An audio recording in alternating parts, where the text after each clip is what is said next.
Welcome to Not Milk Never Milk. Subscribe if you're lactose intolerant. In this video, I will explain how to make yogurt from milk powder. First, gather your essential ingredients: milk powder, clean water, and a live active yogurt starter. It is crucial to ensure all your equipment, like pots and jars, is thoroughly cleaned and sanitized. This prevents unwanted bacteria from interfering with your yogurt culture. Opt for a high-quality, full-fat milk powder for the creamiest and most delicious homemade yogurt. Next, combine your milk powder with water. A good ratio is 1 cup of milk powder to 3 cups of water, but you can adjust for desired thickness. Whisk the mixture vigorously until it is completely smooth, with no lumps remaining. Then, gently heat this milk mixture on the stovetop.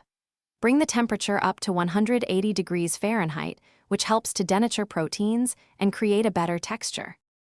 After heating, it is vital to cool the milk mixture down.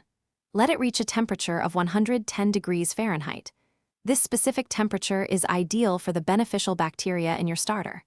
Once cooled, gently stir in about 2 tablespoons of your live active yogurt starter. Ensure it is well incorporated. Finally, pour the cultured milk into clean jars or your yogurt maker, preparing for incubation. Now comes the incubation phase. Maintain a consistent temperature of 110 degrees Fahrenheit for 6 to 8 hours. This allows the bacteria to ferment the milk, thickening it and developing its characteristic tangy flavor. After incubation, check for your preferred thickness and taste. Once satisfied, refrigerate your homemade yogurt promptly. It will stay fresh and delicious for up to 2 weeks, ready to enjoy. Thanks for watching. If this was helpful, leave a like and consider subscribing. See you next time.